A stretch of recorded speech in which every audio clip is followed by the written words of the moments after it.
அம்மா, ஒருவேளை முக்கியமானவர்கள் தாத்தா, பாட்டி, இவர்களோடு கொண்டிருக்கக்கூடிய உறவு என்ன செய்யுது? ரொம்ப முக்கியமானது. அது காரணம் அவங்க தான் என்னுடைய வாழ்வினுடைய அடித்தள ரூட். என்னுடைய தொடக்க கால உறவுகளில் நெருக்கமான மனிதர்கள் கொண்டு. அப்போ இந்த உள்ள தேக்கத்துக்கு மிக முக்கியமான காரணமா இருக்கக்கூடிய யாரா இருப்பாங்க? என்னுடைய அப்பாவா இருப்பாங்க, என்னுடைய அம்மாவா இருப்பாங்க, இல்ல நெருக்கமான உறவுகளா இருப்பாங்க.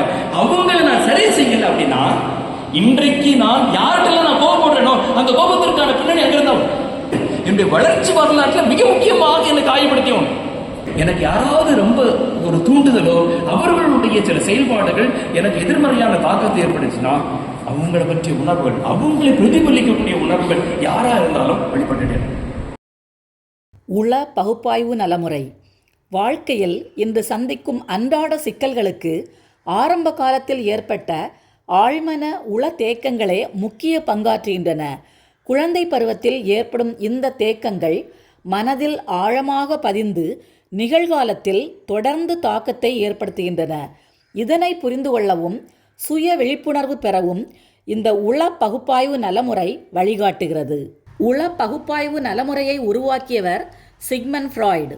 Sigmund Freud, Erik Erikson, Carl யூங், ஆல்ஃபிரட் ஆட்லர் ஆகியோர் உள பகுப்பாய்வு உளவியலில் முக்கியமானவர்கள். உள பகுப்பாய்வு உளவியல் கோட்பாடுகளின் முக்கிய பார்வைகள்: மனித நடத்தையின் பெரும்பகுதி ஆழ்மனதின் நோக்கங்கள், ஆசைகள், உள் முரண்பாடுகளால் இயக்கப்படுகிறது. இது பெரும்பாலும் குழந்தை பருவ அனுபவங்களிலிருந்து உருவாகிறது. நமது வளர்ச்சி வரலாற்றிலும் நம் வாழ்வின் முக்கியமான மனிதர்களோடு நாம் கொண்டிருந்த உறவு அதிக கவனத்தில் எடுத்துக்கொள்ளப்பட வேண்டும். நமது ஆழ்மனம்தான் நமது உயிரியல் உட்தூண்டுதல்களையும் நமது கடந்த கால நினைவுகளையும் தன்னகத்தே கொண்டுள்ளது. நமது வளர்ச்சி வரலாறும் நமது உயிரியல் உட்தூண்டுதல்களும் நமது நிகழ்கால நடத்தைகளை தொடர்ந்து கட்டுப்படுத்துகின்றன.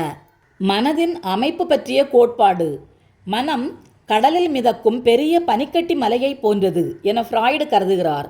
இதன் பெரும்பகுதி ஆழ்மனதாகும். மனதின் அமைப்பானது 3 நிலைகளாக பிரிக்கப்பட்டுள்ளது.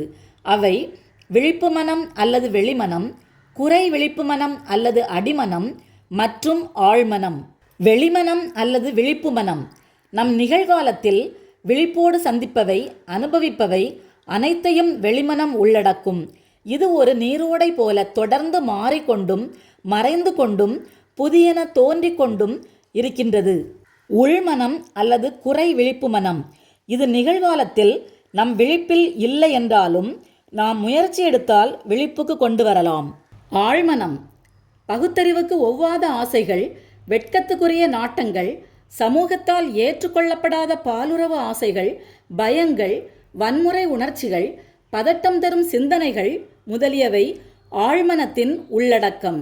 மனித ஆளுமை பற்றிய கோட்பாடு: மனித ஆளுமையின் அமைப்பை இட், ஈகோ, சூப்பர் ஈகோ என்று ஃப்ராய்டு பெயரிட்டார். இட் இன்பக் கொள்கையின் அடிப்படையில் செயல்படுகிறது. இது ஆழ்மனதின் முதன்மையான பகுதியாகும். இது ஆசைகளை உடனடியாக திருப்திப்படுத்த முயல்கிறது. இயற்கையாக பிறப்பிலிருந்து எழுகின்ற உள்தூண்டலாகும். இது முற்றிலும் பகுத்தறிவற்றது.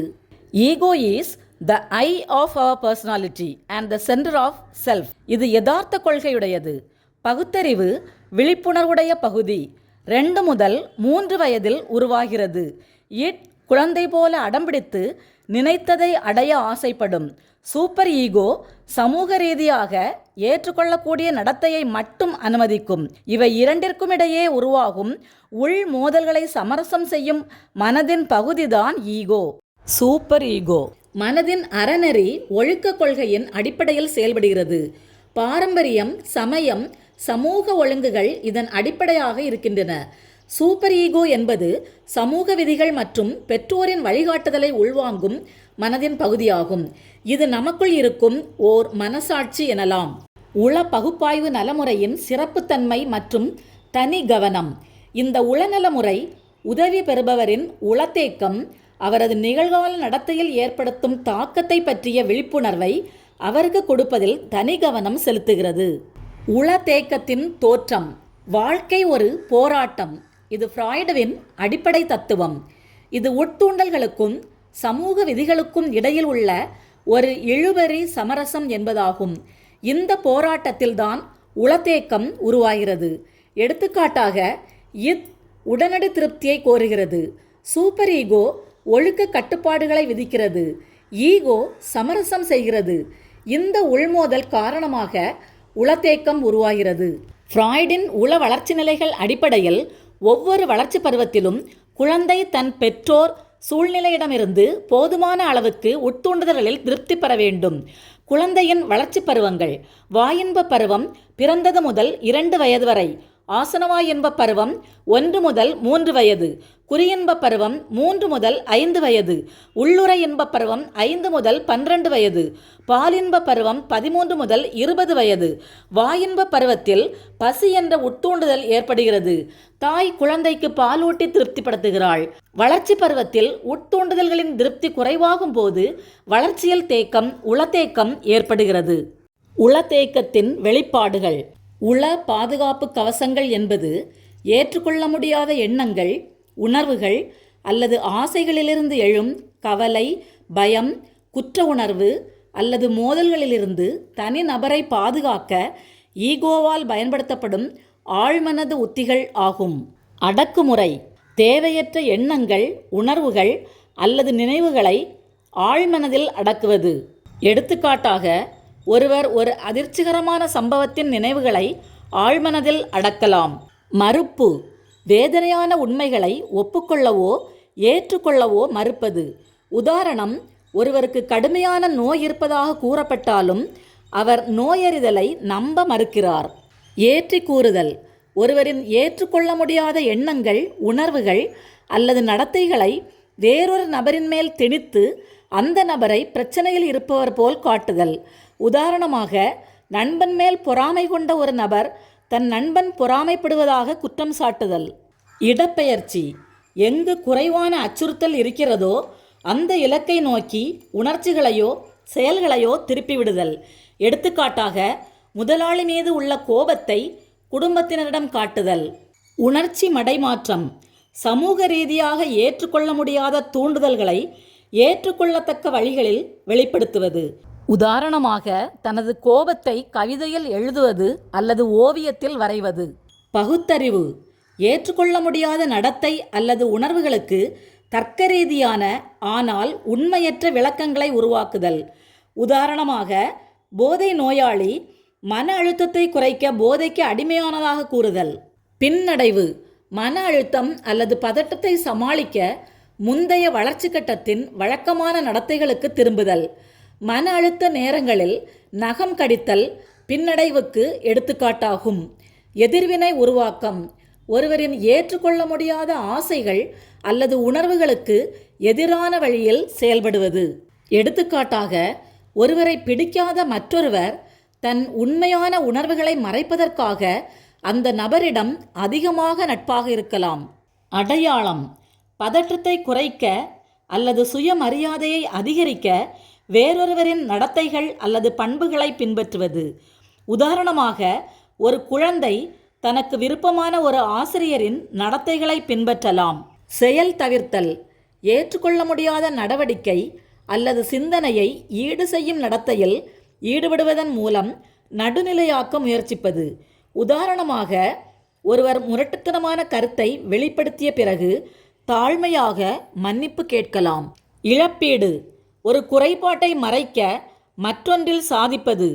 குறைந்த மதிப்பெண் பெறும் ஒரு மாணவர் தன் படைப்பாற்றலை ஓவியத்தில் செலுத்தி தன்னை மதிப்புமிக்கவராக வெளிப்படுத்திக் கொள்ளலாம். பிரிவினை: இது மக்களையும் சூழ்நிலைகளையும் முற்றிலும் நல்லதாகவோ அல்லது முற்றிலும் கெட்டதாகவோ உணர்வதை உள்ளடக்கியது. உதாரணமாக, ஒரு நபர் ஒரு சாதனையை பற்றி நம்ப முடியாத அளவிற்கு பெருமைப்படலாம், பின்னர் ஒரு சிறிய பின்னடைவுக்கு பிறகு முற்றிலும் தோல்வியடைந்ததாக உணரலாம். உள பாதுகாப்பு கவசங்களை அறிந்து கொள்வதன் மூலம் ஆழ்மனது உளத்தேக்கத்தின் வெளிப்பாடுகளை புரிந்து கொள்ள உதவும். உள பகுப்பாய்வு நலமுறையில் கையாளப்படும் உளநுட்ப திறன்கள் மற்றும் செயல்படும் விதம். உளம் திறந்து பேசுதல்: உள ஆய்வாளர் உதவி பெறுபவரை எந்தவித கட்டுப்பாடும் இல்லாமல் மனதில் படுவதை பேச ஊக்குவிக்கிறார். ஆழ்மனதின் எண்ணங்கள், உணர்வுகள், நினைவுகளை வெளிப்படுத்த உதவும் ஒரு சிறந்த யுக்தி இது. மேலும் இது உளத்தேக்கம், மற்றும் ஒடுக்கப்பட்ட உணர்ச்சிகளை வெளியே கொண்டு வர உதவுகிறது. உள ஆய்வாளர் அவர் பேசுவதை கவனமாக கேட்டு அதன் வடிவங்கள், முரண்பாடுகள் அல்லது தொடர்ச்சியான கருப்பொருட்களை அடையாளம் காண்கிறார். பின்னர் அதன் பொருளை உதவி பெறுபவருக்கு விளக்கி கூறி ஆழ்மனதின் உந்துதல்கள் மற்றும் முரண்பாடுகள் பற்றிய விழிப்புணர்வு பெற அவருக்கு உதவுகிறார். கனவு பகுப்பாய்வு நலமுறை. இது ஆழ்மனதை கண்டுணரும் ராயல் சாலை என சிக்மண்ட் ஃப்ராய்ட் கூறுகிறார். கனவு உள்ளடக்கம், வெளி உள்ளடக்கம், மறைந்த உள்ளடக்கம் என 2 நிலைகளை கொண்டது. வெளி உள்ளடக்கம் கனவின் மேற்பரப்பு நிலை மற்றும் உண்மையான கதைக்களம். கனவில் காணும் மனிதர்கள், நிகழ்வுகள் மற்றும் இடங்களை உள்ளடக்கும். மறைந்த உள்ளடக்கம் இது கனவின் பின்னணியில் மறைக்கப்பட்ட குறியீட்டு அர்த்தம். இது கனவில் பொதிந்து மறைந்திருக்கும் மயக்கமடைந்த ஆசைகள், உணர்ச்சிகள், தேவைகள் மற்றும் மோதல்களை குறிக்கிறது. கனவு பகுப்பாய்வில் உளம் திறந்து பேசுதல் மூலம் சிகிச்சை பெறுபவர் தங்கள் கனவின் கூறுகளை பற்றி சுதந்திரமாக பேச ஊக்குவிக்கப்படுகிறார். இது கனவு சின்னங்களுக்கும் நபரின் விழித்திருக்கும் வாழ்க்கைக்கும் இடையிலான மறைக்கப்பட்ட தொடர்புகளை வெளிக்கொணர உதவுகிறது. இந்த செயல்முறை ஆழ்மனதின் எண்ணங்களை நனவுக்குள் கொண்டு வர உதவுகிறது. உள நல முறையால் ஏற்படும் பயன்கள். உளம் திறந்து பேசுதல், கனவு பகுப்பாய்வு போன்ற நுட்பங்கள் மறைக்கப்பட்ட உளத்தேக்கங்களையும் ஆசைகளையும் வெளிக்கொணர உதவுகின்றன. ஒடுக்கப்பட்ட உணர்ச்சிகளை வெளிப்படுத்த உதவுகின்றன. ஈகோவை வலுப்படுத்தி சமாளிக்கும் வழிமுறைகளை உருவாக்க இந்த உளநல முறை உதவுகிறது. உள தேக்கத்திலிருந்து விடுபட வழிகாட்டுகிறது. உள பாதுகாப்பு கவசங்களை குறைக்க வழிகோலுகிறது. உணர்வு பெயர்ச்சி மற்றும் மறு உணர்வு பெயர்ச்சியால் ஏற்படும் அபாயத்தை புரிந்து கொள்ள வைக்கிறது. அதிர்ச்சியான அனுபவங்களை மறுசீரமைக்கவும், ஆழ்மனதின் பிடியை குறைக்கவும், அதிக சுய விழிப்புணர்வுடன் செயல்படவும் உதவுகிறது. செய்முறை பயிற்சியாக செய்து காட்டுதல்கள் மற்றும் திறன் பயிற்சிகள். தினமும் கனவை பகுப்பாய்வு செய்தல். 10 முதல் 15 நிமிடங்கள் உணர்வுகளை, விருப்பங்களை எழுதுதல். நம்பிக்கையானவர்களோடு உளம் திறந்து பேசுதல். எதிர்வினைகளுக்கு கவனம் செலுத்தி ஆராய்தல். அன்றாடம் தியானம் செய்து எண்ணங்கள், உணர்ச்சிகள் மற்றும் உடல் உணர்வுகளை பற்றிய விழிப்புணர்வுடன் செயல்படுதல். அதிகமாக பயன்படுத்தும் உள பாதுகாப்பு கவசங்களை பகுப்பாய்வு செய்தல். புறத்தோற்றத்தில் உங்கள் உடல் மொழியை விழிப்புணர்வோடு வெளிப்படுத்துதல். அன்றாட பழக்க வழக்கங்கள் மற்றும் இயல்பான நடத்தையை பகுப்பாய்வு செய்தல். ஃப்ராய்டால் தோற்றுவிக்கப்பட்ட உள பகுப்பாய்வு நலமுறை நம் ஆழ்மனதின் தாக்கம் மற்றும் நம் இயங்குதலை புரிந்து கொள்வதற்கான ஒரு வழியாகும். நம்மில் பதிந்திருக்கும் உள தேக்கத்தை புரிந்து தொடர்ந்த விழிப்புணர்வோடு பகுப்பாய்வு செய்து உளம் திறந்து பேசி கடந்த கால தேக்கங்களிலிருந்து விடுபடுவோம். மன சமநிலை அடைய முயற்சிப்போம். உங்க அம்மா, உங்க அப்பா இவர்களை உங்களோடு உறவுல உங்களில் எழுந்த உணர்வு, நீங்க அவங்கள்ட்ட பேசும்போது இந்த உணர்வு, அவங்க உங்களை பார்த்த சமயத்தில் எழுந்த உணர்வு,